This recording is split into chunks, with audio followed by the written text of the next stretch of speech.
Welcome to Loud and Clear, a podcast dedicated to amplifying the voices of women in music. I'm your host, Olivia Adams, and welcome to our series called YXE Divas, the artistic voices behind the Saskatoon Symphony Orchestra's upcoming show. As part of this series, I'm interviewing each of the solo artists featured in this show, and we're releasing episodes as a lead up to the event. With over 20 years of multi-genre vocal training, Elyse Evangelista is an accomplished vocalist and performer. After graduating from the Performing Arts program at Sheridan College and the Musical Theatre program at St. Lawrence College in Ontario, Elyse performed in a variety of lead roles in Toronto, including Elsa in The Sound of Music, Chiffon in The Little Shop of Horrors, and Ursula in The Little Mermaid. Thereafter, she discovered her true passion of pop singing, performing with cover band Sundown, allowing her to tap into her own personal sound while singing a variety of pop, indie, and soft rock classics. As of May 2020, Elyse opened her own vocal training studio, Authentic Voice Studios, in Saskatoon. Elyse caters to singers of all ages, skill levels, and genres. One of her many coaching strengths is working with singer-songwriters to help craft their original songs for recordings. Elyse helps the artists create unique and authentic songs to add to the world of music. After years of working with a multitude of singers, Elyse became a certified life coach to assist clients through their own limiting beliefs in order to be more fulfilled in their voices and lives.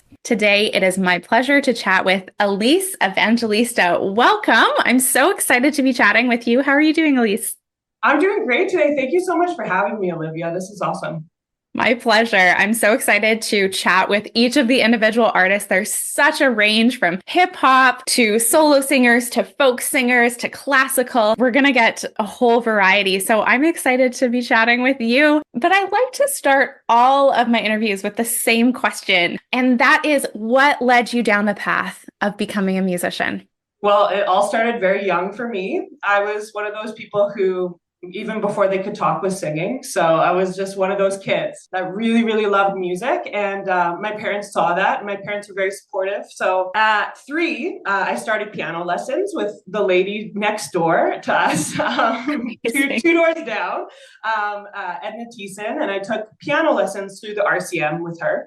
So I started with that. But then, my mother and father could see that I always would sing along with the piano when I was playing. So they looked into singing lessons, and I started singing lessons around 7 with Marilyn Whitehead here in Saskatoon. So I'm sure you know of Marilyn. Of course. And so I did fireside singers and all that. And then we did music festivals every year. So we compete with variety of genres. So we're singing Italian and German and all these different classical genres. And then there'd also be music theater, which I would gravitated to a lot more. I'm a pretty dramatic person, I guess. So having that outlet to express myself authentically, which is something that I really value and have come to value. So I gravitated toward music theater. So my parents encouraged me to pursue it as a career. So I got into school in Toronto first at Sheridan for a year, and then went to St. Lawrence College in Brockville. So that was kind of my way of getting through to my musicianship. And then after graduating, performed in a few musicals, and then ultimately decided that singing was really my passion, not so much the acting and dancing portion of the music theater. So I just decided to join a cover band, which I would sing a variety of songs, so from Adele to Tom Petty and different pop rock classics. So that felt a lot more like me, honestly. And even though music theater felt like me at the time, I kind of went more into, I think I'm interesting enough on my own. I just kind of want to play myself. So I decided to start doing cover bands and things like that. And then at the same time, I was taking vocal lessons from Elaine Overholt in Toronto, who works with a lot of recording artists and pop artists and all this. And so at the time, I was just closing Little Mermaid, and I ended up starting to work for her as a manager at the vocal training studio out there. So that's kind of how I got into teaching and everything as well. So it kind of led into this beautiful transformation of singing in my life and all these different genres that brought me to where I am today. So I love that. And I love that I find that there's no sort of conventional path to Totally. become a musician. And like you said, you're thriving in like the classical area, and then you went musical theater, and then you went pop, and it was almost this sort of zigzag along the spectrum of music. And one of my favorite writers, Emily P. Freeman, always says, you know, just because you're good at something doesn't mean you have to do it your whole life. Totally. And I think that's like one of the, like, you don't have to stick with the thing. Like, you might be good at that, but you could also explore, right? And follow your curiosity. Yeah, absolutely. I 100% agree with that. And that's why, yeah, I started my own studio. Amazing. So let's talk about that next. You're a vocal coach and you run a studio in Saskatoon. Can you talk more about what led you to opening up Authentic Voice? And I'd love to hear more about why you chose the authentic voice as your sort of MO. Yeah. Can you talk more about that? Yeah, so like I mentioned, I had started, managing Big Voice Studios is what it's called in Toronto. And so as a manager, I would sit in and listen to all these different wide variety of voices. Again, coming from music theater or even classical, I found that the tone was quite similar between those two genres. Even though there were small differences, you know, the technique and the form of music theater and even classical singing, I think fall into this kind of more regimented tone, I would say. Right. And so in pop singing, or when you're writing original music, you're hearing all these voices that are, I mean, voices that I hadn't heard, you know, and that were so different, you know, the people that you hear on the radio. So like if you hear Beyonce, you really know it's her voice, or Billie Eilish, and all these people who are so unique in their tone. Anyway, so I hadn't really been around singer-songwriters growing up. I didn't have any opportunities. So that kind of unlocked a door to, wow, you don't actually just need a big voice, you need any voice. You can use absolutely anything and have this, you know, career in music. So when I worked there for several years and then eventually started teaching with recording artists, I fell in love with finding what made that artist unique. I would just listen to them sing and try and get them as grounded as possible and say, what's different about you? I want to bring that out, whatever that may be. And at some point, it might have been something that, I don't know, they were made fun of. So for like a vibrato that was different, or you know, some tone, a low tone. And coming from music theater, it was always about how high you can sing, how high you can belt, show your stuff, kind of thing. And I was just in awe of all these performers who had these quiet, meek voices that were emoting with such emotion and just raw energy, I guess. And it really resonated with me. So when I decided to open up my studio, I didn't want to label it as, you know, you have to be a certain whatever. I just want you to be yourself. And I think that's what makes such a great artist nowadays, is you're not listening and to anyone but your own inner voice, kind of thing, and letting that guide you through your music and through your life. So when I moved here during the pandemic, everything kind of changed, right? As we know. So in 2020, I decided, to move back to Saskatoon and start my own business with this idea that I want to work with everyone and anyone who wants to learn how to connect to themselves more and then express themselves through music. So I decided to open up my own business. Yeah. You know, there's this dedication to finding like what makes you a singer as individual students, because I think that especially I work in a lot of classical music spaces. It's how uniform can we make everyone? How, like, can you sing this perfectly? Can you play this perfectly as it's being written down? Yeah. Right. And there's so much of a push to be exactly like the score or exactly like such and such a recording, but to be able to find your own voice within that and how you fit, I think that's so empowering, especially for young people. I think so too. And again, growing up, there's you're learning the basic techniques of the instrument, right? I think there's such a benefit. It's just like reading and writing, you know, it's such a benefit to learn the foundation of singing. And it benefited me greatly having that classical voice training. However, it takes you, into this place of kind of like in the box thinking. Right. So when I was around, you know, singer-songwriters, I was like, these people do not think inside the box. These people are, there is no box for these people. It just felt very, you know, organic, and the ideas were flowing, and it was just a different state, you know, when you're not confined to a certain thing. But I completely agree with you that just makes the singer, I think it makes it more enjoyable to sing as well, to find that thing that makes you you and kind of lean into it as opposed to trying to be perfect, which it doesn't exist. So Exactly. Perfect art does not exist. I have to ask you, because you said you started your studio during the pandemic and you made a cross-country move during the pandemic. What was that like starting a studio completely online? And then now I'm assuming that lots of things have transitioned to in person, but also, I mean, I'm still doing online lessons. I still have students, some that have moved away, that they're still taking, online lessons. What does that look like for you? Yeah, so during the pandemic, I had primarily Toronto students, right? And then we had switched, I think it was around March that time, where we had switched to online just as a precaution. So we had already started doing Zoom lessons with the studio and all that. So it was kind of like this seamless transition into, when I moved back, I, again, honored the studio and said, if you'd like to come with me, you can, but if not, no worries. And so I had quite a few students that would stay with me online. So I built this online platform. And then again, once I moved to Saskatoon, kind of just promoting it online and saying, I'm here, I'm starting this new studio, and kind of just, online. I have some clients that after 2 years of working with them online, I finally met them in person. It was like, that's the rest of your body. That's crazy. It's definitely a great experience in person. I just think energy-wise and everything, it's that much better in person. But so it was kind of, again, a great resource to be able to continue to work online. Like, what a blessing that was. And so, I just took my time building the studio online, and then eventually ended up purchasing a home here that I now work out of. So it wasn't easy by any means, starting something from nothing almost. So, but I had that training running the studio in Toronto for 6 years. So I thought, you know what, if I could do it there, I could do it anywhere. So exactly.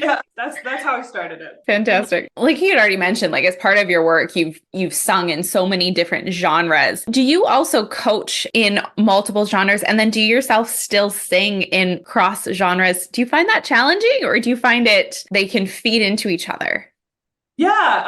I find teaching it quite easy. I have a few go-to things. Like I said, I primarily work with singer-songwriters, so it's mostly country, pop. There's an artist I work with she lives in just outside of Toronto. Her name's Madison Galway. She's fantastic, but she's like a rock and blues artist. Amazing. So it's like, I have these, but they all kind of transition in that more popular music genre. The biggest, most difficult transition was when I was actually performing consistently in the genre. So when I went from Sound of Music to Little Mermaid, it was like soprano land, crazy high, chanting like nuns, everything, to Ursula, which is like almost pop singing, and it's very low.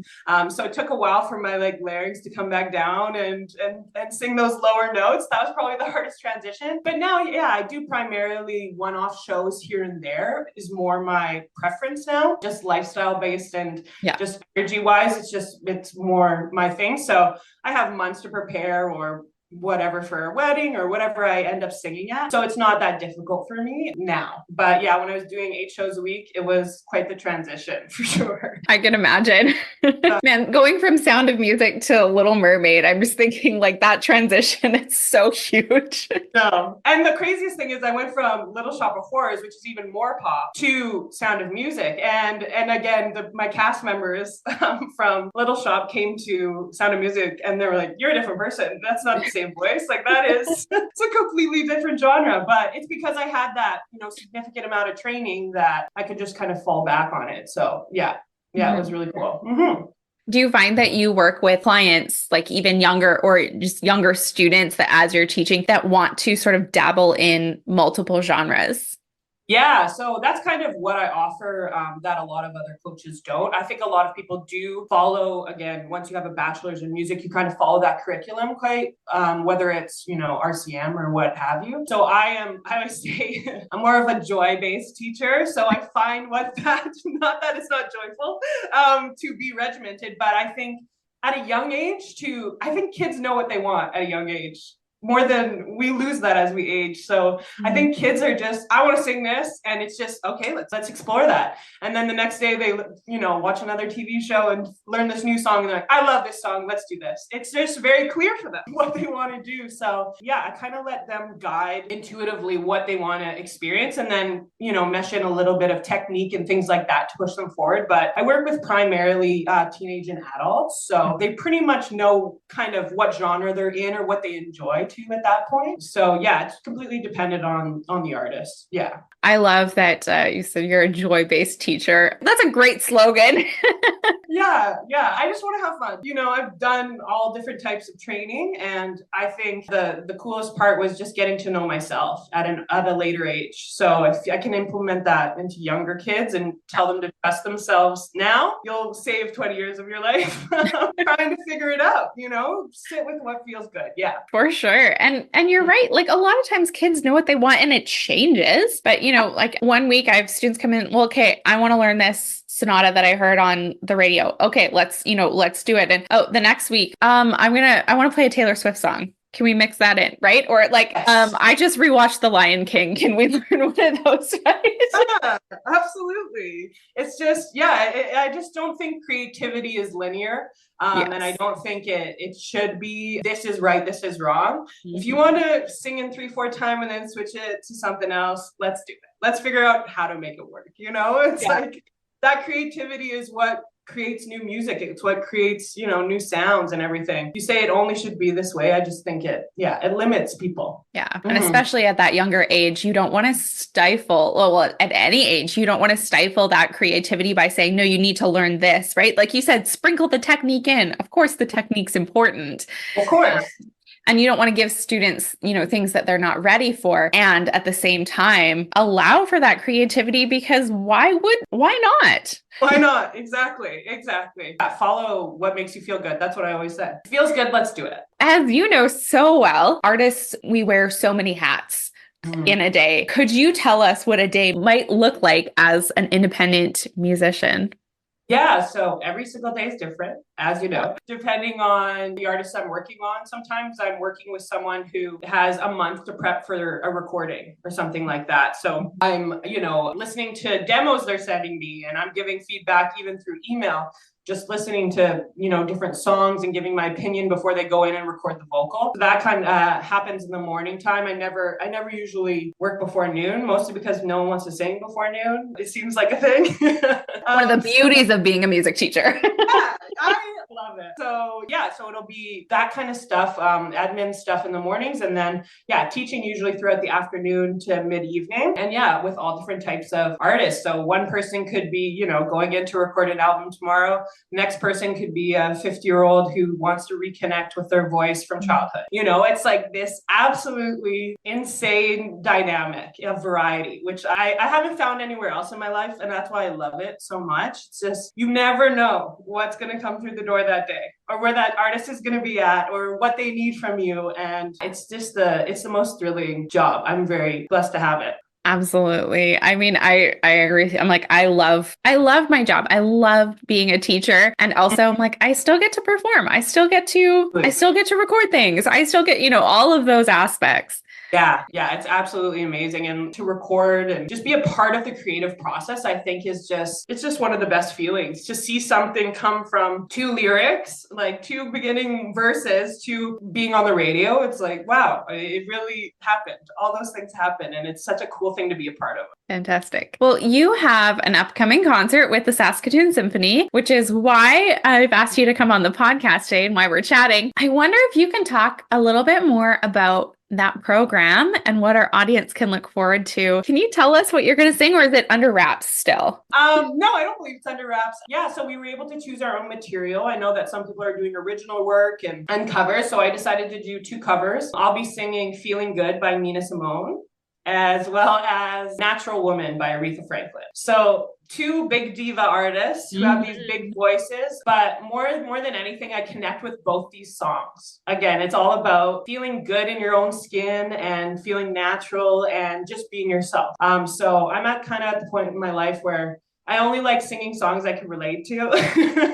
I'm not in the acting mode of pretending, my boyfriend just broke up with me or whatever. It's like I like being present. I like singing things that make me feel good. And ultimately, hopefully, I can give that to the audience in Saskatoon as well, is just show them how to just be in the moment and enjoy good music, which I hope this show gives to everyone, is just a great night of fun and real talent. There's some great singers that are accompanying me, and it's just going to be a night of great singing and great orchestra. Yeah, and that's so nice that you get to pick. I mean, Mark's awesome. You get to pick your own music. Lots of times when you work with an orchestra, the music is prescribed to you, and this is what you will play or this is what you will sing, and you have to decide whether you want to say yes or no to that opportunity. But how cool to be able to, be presented with the opportunity of like, hey, what do you want to sing? Totally. And it's a first for me, other than being in the band. I was always, here's your score, learn these to the letter and,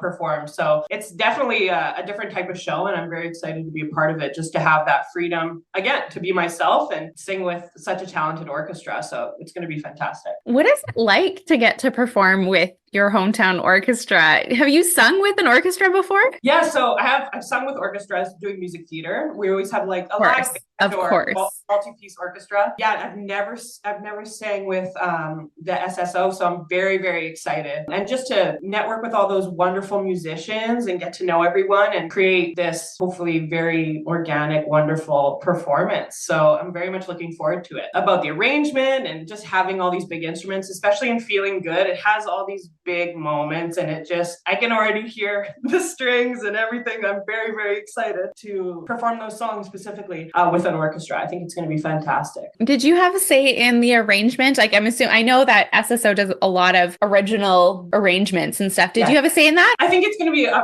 process of kind of back and forth. So we'll get the tracks and things like that and kind of work through that. But I did pick my well, that's important.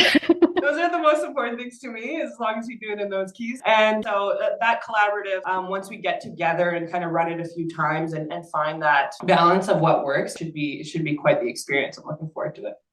Oh, that's exciting. So, I mean, besides working on the show with the SSO, what are you enjoying in your musical life right now? What's bringing you joy? Oh, so many things, but mostly just working with these fantastic artists that are up and comers, who I feel like I have this personal in of hearing their voices before everyone else. And I'm just so excited for their music to come out, but also just listening for new artists. I mean, I don't know if you're a Spotify user, but there's this Discover Weekly playlist that kind of suggests these new upcoming people that not many artists have heard of that you may like. So I'm always on there listening and just discovering new people. And even in Saskatoon, there's tons of artists here who just really don't have the platform. And so I'm grateful to be here to kind of encourage them to pursue that, because my experience and just the people I've worked with and the sounds I've heard, that people trust my opinion on their voice. So I really encourage people just to follow their passion regardless of how hard it may be. I think that that's what a lot of people get, is not to pursue it because it'll be difficult. Everything's difficult. You might as well do something you love. So that is totally true, right? Yeah. Like, I mean, there's that old trope of like, if you're doing what you love, you'll never work a day in your life. But is that true? I'm like, when you love something, you work really hard. You do, yeah, absolutely. But you want to, because it's fun, right? It's a worthwhile thing to work towards, because it's difficult. But like I said, at least you're working towards something that brings you joy and feels good to do. Not everyone can say that about their job. So it's such a privilege to be in the music industry in whatever capacity you are. I think it's a beautiful journey. Absolutely. So what are you working on right now? What can we look forward to from you? Well, I'm in this show with SSO. Yes. But yeah, no, I'm actually just always writing. Ever since kind of starting my own business and things, I've had more creative juices and also just more time, because I'm not managing other teachers or I'm not doing anything, I get the time to explore my own creativity, which I never really had the opportunity to do in Toronto. So just writing more music. I hope one day I'll release an album and things like that. But at this point, I'm just still discovering what kind of music I want to put out there and what I want to say and things like that. So hopefully music in the future. And I'm also currently writing my first book, which is a new endeavor for me. Fantastic. Congratulations. Thank you. So hopefully that comes to fruition in the next year. And yeah, just about choosing yourself and connecting to yourself so that you can live a more authentic, joyful life. So those are the things that you can look out for me in the future. And then, yeah, just all these wonderful artists I can't stop talking about because it's just so cool to be a part of. These other wonderful people who really want to perform and really want to share their music with people, and to be a part of that is my absolute favorite thing. So well, when that book releases, will you come back on the podcast and talk about it? I would love that. I absolutely will. Yes. Fantastic. Well, just because you mentioned it, before I get to our rapid fire wrap up questions, what is it like as a vocal coach and somebody who works with singer-songwriters to be in the audience of one of the clients that you've worked with and you've seen their progression and to fill a room and to perform and grow into that? Can you describe what that feeling is like as a teacher? Yeah. I had one particular artist, he's a country artist in Saskatoon, and I started working with him right in the pandemic. He was one of like my beginner Saskatoon clients. And I think after about 2 years of working together, he opened his first show at the Odeon. Well, it's not, it's Coors Event Center now in Saskatoon. Right.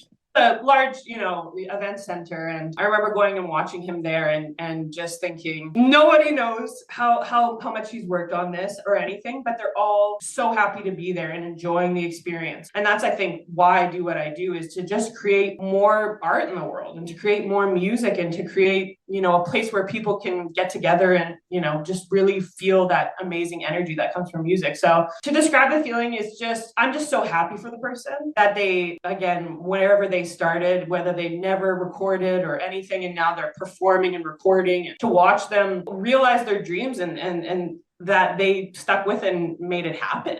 I think it's a very cool thing to be a part of, and just so happy that there are people out there who are willing to risk it and go for, their passion and their dream. To be a part of that is extremely rare. And yeah, I really love being a part of it. It's an incredible feeling. That's wonderful. Well, it's been such a pleasure getting to chat with you. We're going to wrap up our conversation with a few rapid fire questions. Now, because we're on a new season, I've changed up the questions a bit. There are no wrong answers, so just go with your gut. The one question that has not changed: can you point to a moment when you knew you wanted to be a musician? The only moment I can really think of is when I decided to go into music theater, and I got the privilege to go to New York and watch Idina Menzel in Wicked. Yeah, I was like 14 years old. And when she sang Defying Gravity, the energy in that room was nuclear. It was incredible. It was like, and now I understand that the voice and the energy and everything is what I loved most about it. But I just thought, I have to be a part of this forever. It was just like the best feeling. Again, that energetic, just hearing incredible music through your ears. It was life-changing for sure. So that's when I kind of decided that I was going to do it forever. That's awesome. What is your Desert Island album? I would say the one go-to that I always just ask Siri to play whenever is Adele 25. Top to bottom, never a skip. Love that album. And always in order. Always in order, so for good. Sure. So good. Love it. Do you have a pre-performance ritual? And what is it? Yeah, I mean, just like vocal warm-up, steaming, no dairy. That's my go-to. So my voice is good. But yeah, just relax during the day, take the time to get connected to my body. And yeah, always run through the song a few times or whatever I'm performing in the shoes that I'm performing in. Very key. Very key. Yeah. Absolutely. Well, if you could give one piece of musical advice to a fellow musician out there, what would it be? I feel like I've said it a million times today, but do what feels good to you and trust your gut. I think we inherently know exactly what we want in our life, but voices of others and, we're easily influenced to not trust ourselves. So I'd say trust yourself, create exactly what you want. do it. Thank you so much for coming on Loud and Clear, Elyse. This has been great. Do you mind letting our audience know where they can find you? Yeah, so you can contact me on my website at www.authenticvoicestudios.com. All my contact information's on there, as well as links to my Instagram. And you can, if you're interested in online lessons, all across Canada, I work with people, and in person in Saskatoon. So that's where you can find me. Fantastic. I will have links to all of the music and things that we discussed in the show notes so that people don't have to go searching for that. So everything will be linked. But thanks so much again, Elyse, for coming on and chatting with me. This has been great. So nice meeting you. Thanks so much for having me. And that is going to do it for this episode of the Loud and Clear podcast. Don't forget to please leave us a rating or written review on your podcasting app of choice. It really helps others to find our show and to help us continue making this for you. I am so enjoying getting to bring you these conversations from the incredible artists from Saskatoon. Saskatoon, again, is my hometown. I live in Ontario, but my heart will always be part of the prairies. And so it's just been wonderful getting to talk with the amazing talent in Saskatoon and to bring you the voices behind the YXE Divas Show. So don't forget to tune in next week. If you are subscribed, that new episode will drop right in your podcasting app on Tuesdays. And if you're not subscribed, maybe now is a great time to hit the plus sign or follow on your podcasting app, and you'll be subscribed to hear our next YXE Diva. Thanks so much for tuning in. My name is Olivia Adams. This is Loud and Clear, and you can find me at oamusicstudios.ca or OA Music Studios on social. Bye for now.